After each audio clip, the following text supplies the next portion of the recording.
زه بختور یم چې د استاد پسرلي سره ډېر وخت پاتې شوی یم. د هغه خبرې مې اورېدلي او د هغه د افکارو نه خبر شوی یم او ډېر څه مې مخامخ ترې زده کړي. استاد پسرلی زموږ په زمانې کې د هندي سبک تر ګردو لوی شاعر و، نه یوازې په پښتو کې بلکې د استاد پسرلي د ژوند په زمانه کې په اردو کې او په فارسي کې هم د استاد په سویه شاعر نشته، بلکې د دې سبک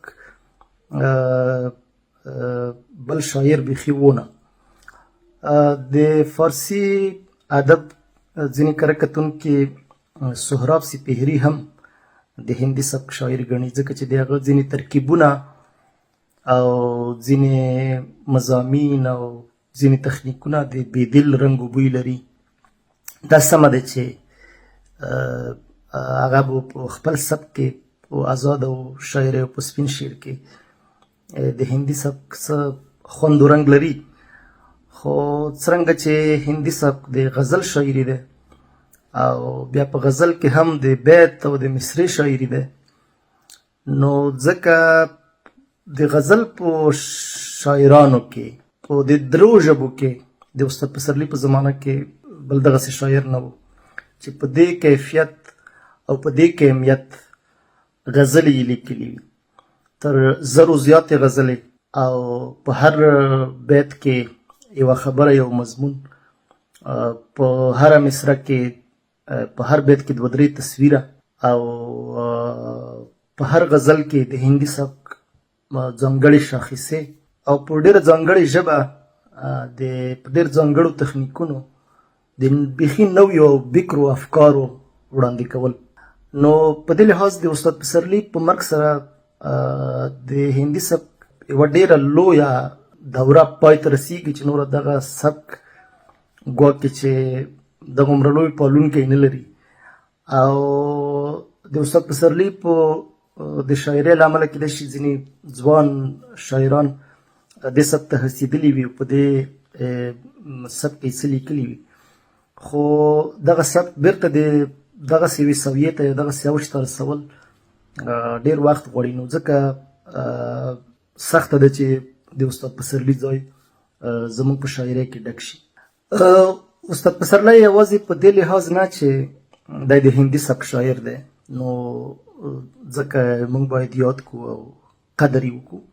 استاد پسرلی لوی شاعر دی، ځکه یې باید یاد کړو او ډېر یې یاد کړو او قدر یې وکړو. لوی شاعران په سبک پورې نه وي تړلي. موږ په خپله کلاسیکي دوره کې لوی شاعران لرو چې هغه د هندي سبک شاعران نه دي.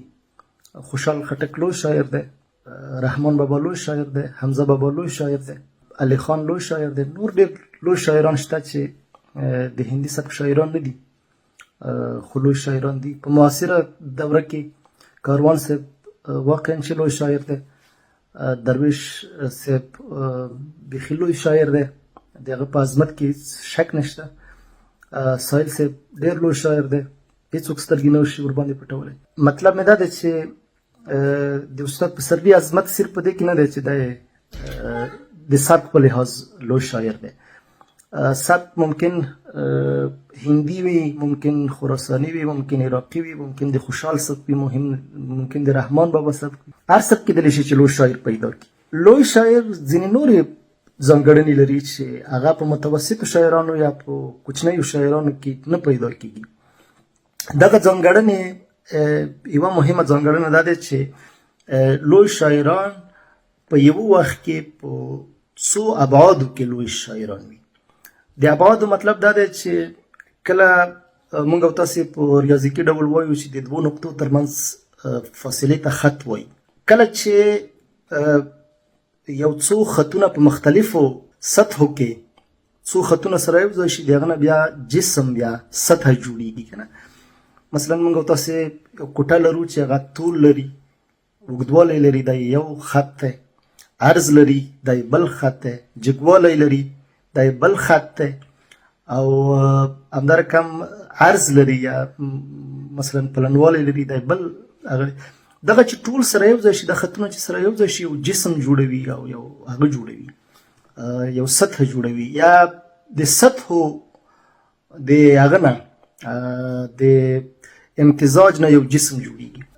کوچني شاعران یا متوسط شاعران داسې وي چې دوی په یوه سطحه کې یا په یوه محور کې وړاندې تللي وي. مثلا د دوی ځینې شاعران شته چې د تخیل په برخه کې دوی نوي تصویرونه جوړولی شي. ځینې شاعران شته چې نوی مضمون لري، نوی فکر لري، خو بیا مثلا موسیقي نه وي ښه، ژبه یې نه وي ښه، تصویر نه لري. ځینې شاعران وي چې ژبه یې ډېره تراشلې وي، صیقل شوې ژبه کارولی شي، ژبه یې ښکلې وي، خو بیا موسیقي نه لري او تصویر نه لري او یو بل جنجال لري.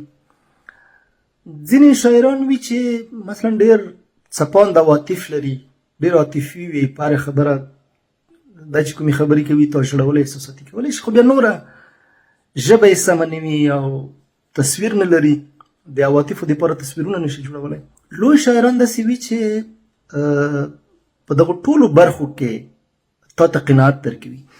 زمونږ ذهن کې، زمونږ په شعور کې چې دي څو هغه د برخې دي. یو مثلا موږ د تخیل ساحه لرو، د فکر ساحه لرو، د عواطفو ساحه لرو، او د موسیقۍ او د آهنګ نه د خوند اخیستلو یوه ساحه لرو. موږ چې لوی شعر اورو، زمونږ د شعور دغه ټولې فاکولټیز یا د ټولې برخې، د ټول ډپارټمنټونه اشباع کیږي او موږ ته سرور راکوي. کوچني شاعران چې وي کیدای شي ستا تخیل ته مخاطب شي، تخیل د هغه کې خو ستا عقل او منطق نشي ارضا کولی. ځینې شاعران ستا عواطف نشي ارضا کولی. ځینې شاعران ستا ذوق او د هنري ذوق د سما یا د موسیقۍ ذوق نشي اشباع کولی. خو لوی شاعران چې وي په یو وخت کې، لوی شعر چې تا اورې په یو وخت کې ستا فکر تسکینولی شي، ستا تخیل مشبوع کولی شي، ستا عواطف مشبوع کولی شي او ستا سامعه نازولی شي. دغسې شاعران چې په یو وخت کې تا ته په مختلفو ستا د شعور مختلفو برخو ته سرور ورکي، هغه اشباع کي او هغه لطف اندوزه کي، دې ته لوی شاعران وایي. او دا که زمونږ په معاصره شاعرۍ کې دوه درې کسان هم وي، یو پکې استاد پسرلی دی. مثلا د دې شاعرۍ ډېرې لویې هغه چې دي، ډېرې لویې ساحې چې په هغو باندې یا د شاعرۍ لوی ابعاد چې دي هماغه تخیل دی، فکر دی، عاطفه دی او آهنګ دی او ژبه دی. که نه په دغو څلورو پنځو محورونو کې موږ چې کله د یو شاعر نقشه جوړوو یا سکیچ جوړوو، په دغو څلورو پنځو نقطو کې هغه ته مختلفې نقطې ورکوو، نو دغه نقطې چې سره وصل کې د ساحه ورنه جوړیږي او تاسې کولی شئ چې په ریاضیکي ډول دوه شاعران سره مقایسه کوئ چې د کومې یو ساحه لویه ده.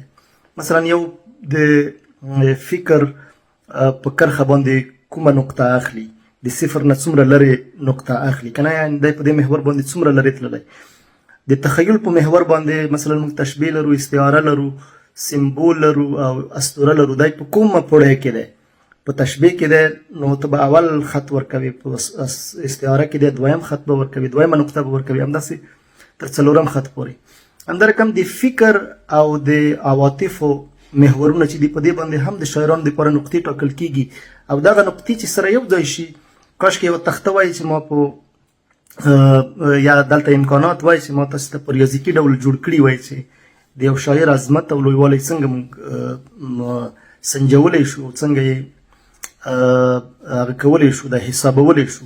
دا ریاضیکي محاسبه لري، په ادبیاتو کې هم موږ کولی شو چې د ځینې ریاضیکي محاسبونه کار واخیستلی شو. دا ډېر معقوله هم دی، ډېر اسانه هم دی او زما په نظر د لوستونکو دپاره د فهم وړ هم دی چې موږ لوی شاعران ورته ارزیابي کړو او هغه په ریاضیکي ډول ورته وتلو چې دغه شاعر ولې د دې شاعر نه لوی دی، ځکه چې د ده سطحه لویه دی، دی لویه سطحه نیسي.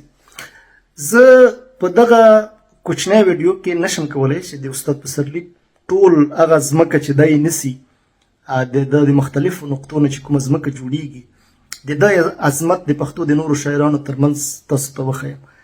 یو دا چې دغه مقایسه ځینې مسلې راولاړوي چې زه نه غواړم چې څوک خفه شي یا د یو چا زړه بد شي یا خو که وخت و دغسې به هم کړو. او بل دا چې دا ممکنه نه دی په دې وخت کې په دې ویډیو کې دغه امکانات نشته چې زه یې کړم، خو په یو شي باندې مثلا د دې ټولو عناصرو نه په یو محور باندې په یوې وړې نقطې باندې که یو دوه درې خبرې زه تاسو سره وکړم، هغه دا دی چې د تخیل محور مثلا تاسې فرض کړئ په دې محور کې د تخیل په محور کې 4 پوړې موږ لرو چې ټیټه تشبیه ده،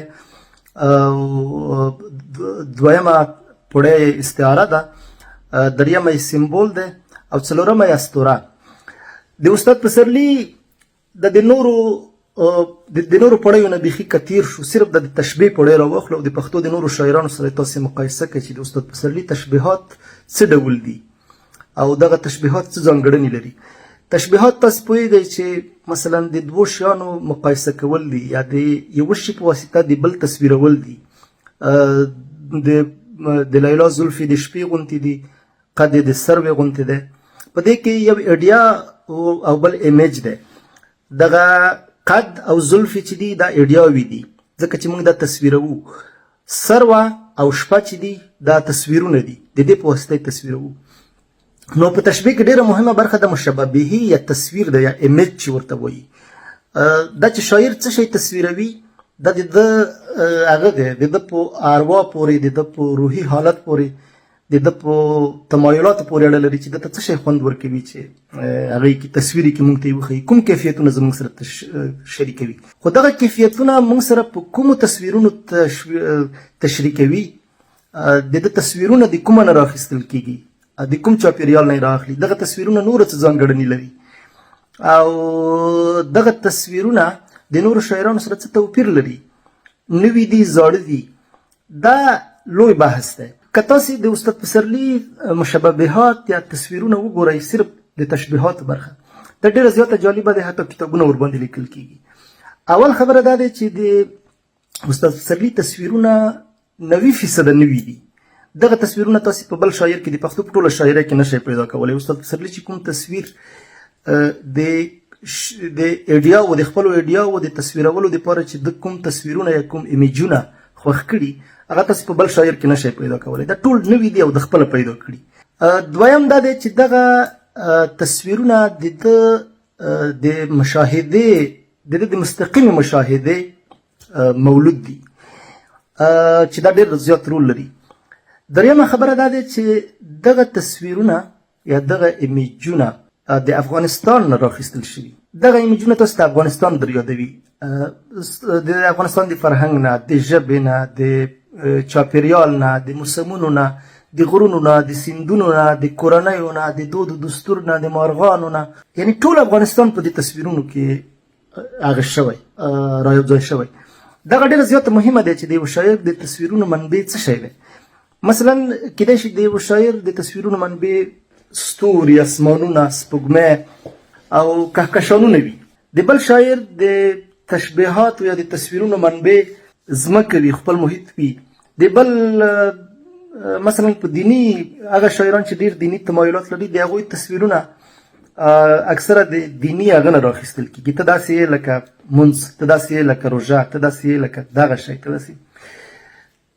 دا د شاعر په تمایلاتو پورې اړه لري. د استاد پسرلي تصویرونه چې دي ټول د وطن نه راخیستل شوي. په دې لحاظ د ده تصویر د استاد شاعري چې کله لولې لکه ټول وطن چې ته ګورې، یعنې مثلا ته د کوکچې نه رانیولې، د پامیر نه رانیولې، د پښتونخوا او د افغانستان ټوله سیمه پکې هغه شوي تصویر شوي. د پامیر وګړي خوب کوي په ناسته، بې زحمته په راحت کې آرام نشته. یعنې هغه پامیر چې زموږ نه ډېر هغه دی که نه چا کیدای شي نه وي لیدلی، خو د پامیر تصویر هم د استاد په شاعرۍ کې شته. زړه کې تلوسه چې مې وروستي خبر ته ناسته وه، ته وه د کوکچې د غاړې شګه زر ته ناسته وه، د کوکچې شګه. دا د استاد پسرلي د نظمونو نوې ټولګه چې چاپ شوي، په دې کې د تشبیهاتو د لحاظه که څوک فکر ورباندې وکړي ډېرې نوې تشبیهګانې دي. مالټې او سنترې چې په شنو پاڼو کې پخې شي، رایادې د کوزي د دسماله د سرو قبې شي. د کوزي دسمالونه هغه په کوژدې کې چې کوم دسمالونه ورکول کېږي او هغو چې کوم زندي لرل، هغه ځونډي هم د تصویر په توګه د استاد په شاعرۍ کې راغلي. مثلا د پښتنو سیمو کې خصوصا په غزني کې چې چاته دستمال راوړي د کوژدې دستمال، نو هغه دستمال یو ډول ځونډي لري. دغه مڼې او دغه مالټې او سنترې چې د ننګرهار دپاره چې کومه قصیده لیکل شوې، کوم شعر ورته لیکل شوی، په هغه کې د مالټې او سنترې زیړې او سرې مالټې او سنترې د کوزي د دسماله د قبو سره تشبیه شوي. د کوزي د دسماله د قبو نه نیولې د کوکچې د غاړې شګې پورې د هغو ویښتو پورې چې خلک یې په زمونږ او ستاسې میندې خویندې په دیوالونو کېږدي، د دیوالونو په چولو کې د توی شوي ویښته زه هم په سمڅې کې بې درد دنیا پرېښودمه. دنیا زه په سمڅو کې داسې پرېښودم لکه زمونږ میندې او خویندې چې توی شوي ویښته او نوکونه د دیوالونو په چولو کېږدي. د دیوالونو په چولو کې د ویښتانو کېښودل افغانستان نه در یادوي. ناوستا سترګو پسې ډېرې اوبه وشیندلې، د نامعلوم پړاو په ورک منزل چې لاړه چیغه، په مسافرو پسې اوبه شیندل، چیغه په چیغې پسې، چیغه چې زما د خولې نه ووته، سترګو اوبه داسې پسې وشیندلې، داسې اوښکې پسې تویې کړې لکه څوک چې په مسافرو پسې اوبه شیندي. په مسافرو پسې اوبه شیندل افغانستان نه در یادوي. وخت له موږ هم جوړ کړل د شیبر غنم، هر یوه مو تر ژرندې د زړه شین وړی. شیبر په بامیانو کې یوه ولسوالي ده چې هغه ډېره یخه ده، غنم یې پختابه ته نه رسیږي، نه پخیږي او همداسې خام ریبل کېږي او بیا ژرندې ته وړل کېږي. دغه تاسې ته شیبر نه در یادوي. او یعنې د استاد تصویرونه، هر تصویر چې تاسې وګورئ، یا به تاسې ته د افغانستان یو ولایت در یادوي، یا به د افغانستان کوم سیند در یادوي، یا به د افغانستان کوم ځنګل، کوم مارغه، کوم شی، یو شی به در یادوي. دغه وروستي نظمونه چې دي دا خصوصا د ځایونو په اړه لیکل شوي، د سالنګ په اړه، د ننګرهار په اړه، د فرشتګان په اړه، د شمال په اړه، د کندوز د ځینو په اړه، د ځینو برخو په اړه، د زال د کلا په اړه. په دې کې دومره جالب تشبیهات دي چې تاسې صرف د تشبیهات چې ګورئ لکه وطن چې ګورئ. زما په نظر ملي شاعري دې ته نه وایي چې یو څوک په خوله باندې چیغې ووایي چې دا زموږ ملت زنده باد، زموږ وطن زنده باد، موږ 15,000 کلن تاریخ لرو، موږ ډېر نجیب و شریف خلک یو. ملي شاعري هغه دی چې د ملت جغرافیې، د ملت چاپېریال او د ملت روحیې حلول پکې کړی وي.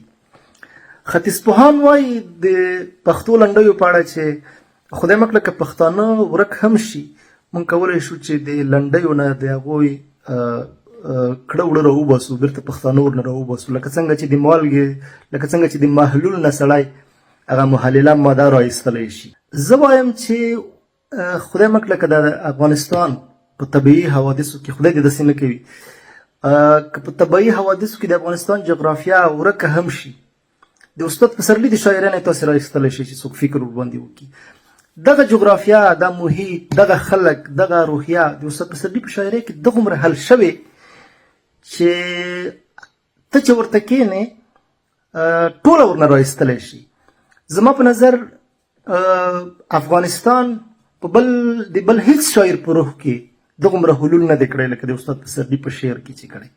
په دې لحاظ د استاد پسرلي شاعري د هندي سبک د لحاظه که اهمیت لري هغه بېله خبره ده. د افکارو د لحاظه، د لویو افکارو د لحاظه که اهمیت لري هغه ډېر لوی بحث دی چې بیا ورباندې په اوزګار وخت کې کوو. د عواطفو د لحاظه که ارزښت لري دا بېل بحث دی چې مثلا د هغه عواطف وسوم کباب شوم نه دي، په ځان پورې نه دي محدود، په ټولنې پورې محدود دي، بلکې ډېر انساني عواطف لري. دا یو بېل ارزښت دی د په شاعرۍ کې. تر ټولو لوی ارزښت دا دی چې د شاعري تا ته افغانستان در یادوي، افغانستان، خلک او وطن داسې پکې حل شوی چې ته د دې شاعرۍ د ذرې ذرې نه، د دې شاعرۍ د لفظ نه، د دې شاعرۍ د تصویرونو نه، د دې شاعرۍ د جملو نه، د دې شاعرۍ د تشبیهاتو، استعارو، د سمبولونو، د اسطورو نه ته افغانستان راایستلی شي. او په غزلبڼ کې چې تاسې ګرځئ صرف په یو کتاب کې نه ګرځئ، تاسې په افغانستان کې ګرځئ. او په دې لحاظ هغه څوک چې غواړي د څو شېبو دپاره په خپل وطن کې وګرځي، د خپل وطن د دودونو سره بلد شي، د پامیر نه، په پامیر کې، په هندوکش کې، په پکتیا کې، په غزني کې، په کندهار کې او بالاخره په کندوز کې، په ټول وطن کې وګرځي هلته کلاګانې وګوري، هلته ښکلاوې وګوري، مارغان وګوري، خلک وګوري، د خلکو خبرې واوري، د استاد پسرلي شاعري دې ولولي. دا د مهاجرت درد اسانوي. د استاد شاعري له ډېرو اړخونو نه اهمیت لري او له ډېرو زیاتو اړخونو نه خبرې ورباندې کېدای شي، کتابونه خبرې ورباندې کېدای شي. متاسفانه چې زموږ زمانې دغسې نقاط پیدا نه کړو چې استاد وشربي. خدای دې موږ ته وس راکړي او د هغه ټولو لوستونکو او مینوالو ته دې وس ورکړي چې هغه وشربي، په هغه باندې کتابونه ولیکي. زما په نظر هغه